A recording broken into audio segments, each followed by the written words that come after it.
DMCI Homes is launching new building and new project in Quezon City in the last quarter of 2023. First is the South Tower of the Oriana that is located in Aurora Boulevard, Quezon City, and the other one is Liceo Residences located in EDSA, Barangay South Triangle, Quezon City.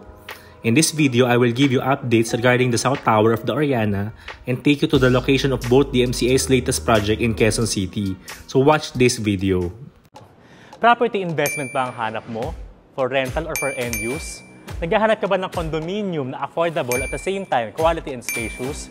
Ikaw ba ay OFW na naghahanap ng investment sa Pilipinas, particularly sa Metro Manila? Kung yan ang hanap mo, mag-subscribe ka na sa channel na to.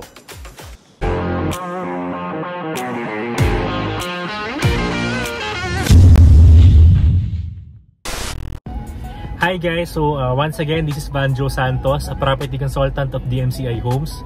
In this video, I will take you to two of DMCI's project to be launched this year in Quezon City.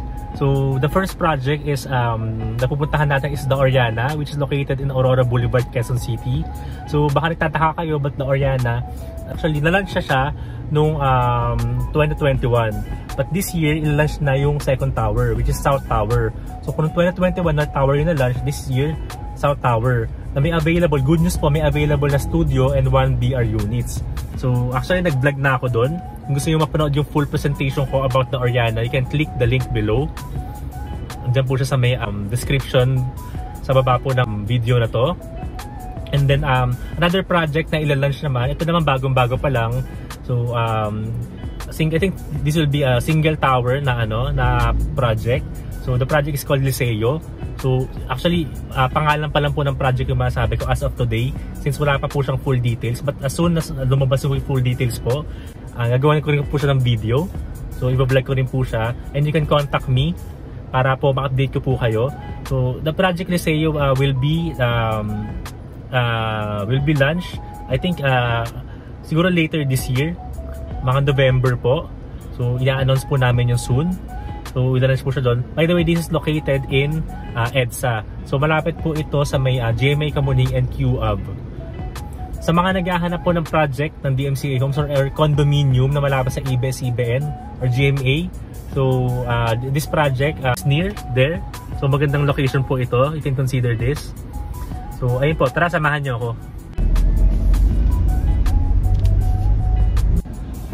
Ayan, so dito po ako sa may Petro, magpapagas muna ako. Dito ako sa Aurora Boulevard, kung nasaan yung the Oriana project. So ito po yung Aurora Boulevard. So you can see, ito po yung LRT line. Ito po yung LRT line. Itong project ito yung Infina Towers. Naka-rin po project ng DMCI Homes. So katabi po niya yung College of Business and Arts. And ito naman po yung the Oriana. Ito tayo sa pedestrian.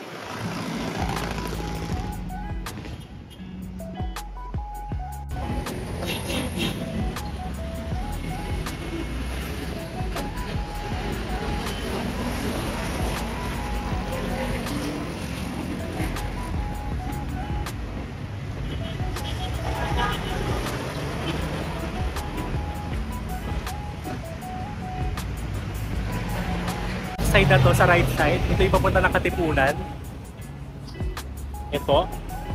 Sa kabila naman, doon yung papunta ng Cubao or Gateway Mall. So ayan, ito po yung the Oriana, ito po yung construction progress niya as of October 2023.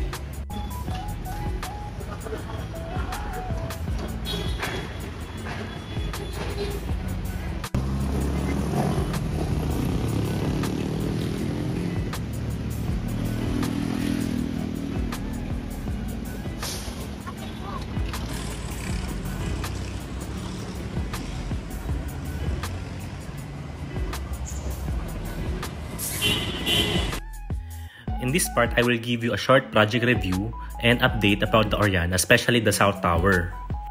So this project is consisted of two high-rise buildings with 55 and 56 stories. So ito yung North and South Tower. By the way, merong 7 basement parking levels for each building. The North Tower that was first launched will be turned over on April 2026, while the South Tower will be turned over on November 2027. And the architectural theme is modern tropical. As usual, ito yung theme ng DMCI Homes. And you can feel the resort-inspired ambience. And on this part, I'll show you the perspectives of the outdoor amenities.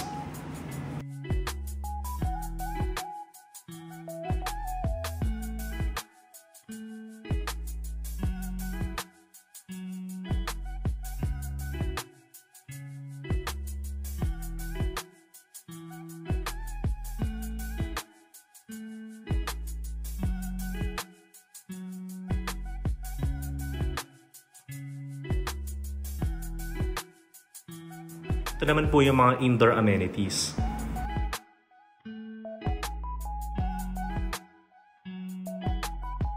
Take a look at the elegant fitness gym. And this is one of the newest feature, the co-working space.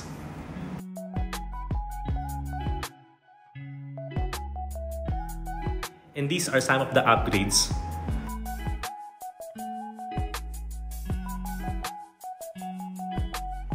You can choose between units with daybed and units with balcony. So you have two options.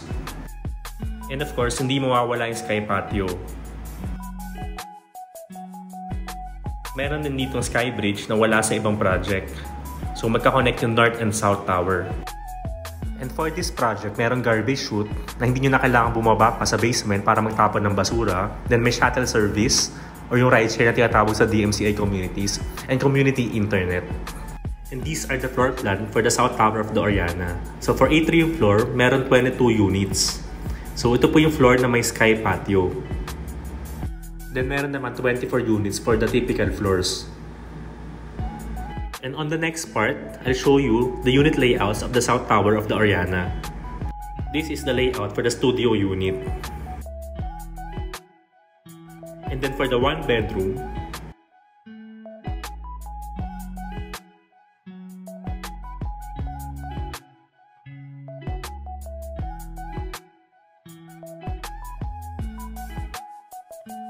and these are the layouts for the two bedrooms.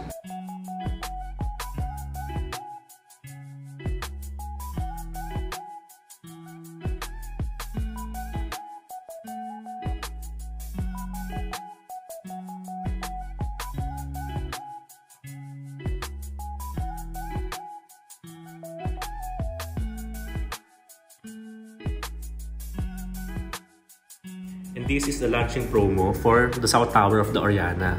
So 15% minimum down payment for both units and parking. So meaning 15% spread down payment until turnover in 2027 or November 2027. Then may 5% discount for all 2-bedroom units. Take note, 2-bedroom units lang po yung may 5% discount. So may additional pa po yun depende sa payment term. For example, 30% DP. Meron kayong 4% on top of 5% discount. And then I'll give you some idea about the pricing. So these are the launching price for the Oriana, or particularly sa South Tower ng Oriana.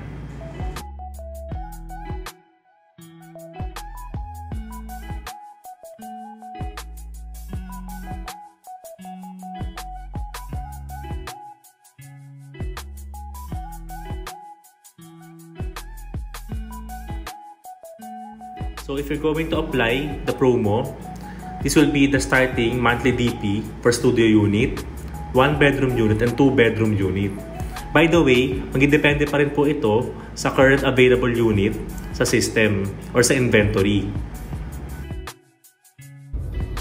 So ngayon, paalis na po ako sa Aurora Boulevard. So papunta naman ako sa EDSA para ipakita sa inyo yung location ng Liceo. So ayun, papunta tayo sa may bandang GMA Kamuning. So tara, samahan niyo ako.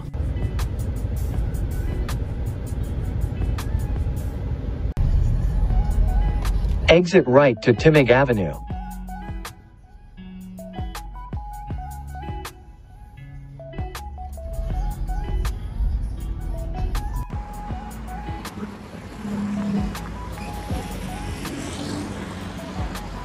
So hi guys, right now I'm here in Liceo Residences dito sa may EDSA, particularly sa Quezon City. So actually, as of now, ito pa lang siya. Sorry po, medyo maingay. Sa EDSA nga ako. Ito pa rin siya. So So barricade pa lang siya. And makita nyo, nasa EDSA talaga siya, tapat mismo ng EDSA. Nagkatabi siya ng Petron gas station dito sa right side. So napakaganda po ng location. Kasi malapit sa may GMA Kamuning. Doon sa right side, pupunta doon ng GMA Kamuning and Quezon Ave. So ayun po, napakaganda po ng location na to. And this is the location map of Liceo Residences. So papakita ko rin po sa inyo yung mga nearby establishments or key establishments around Liceo Residences.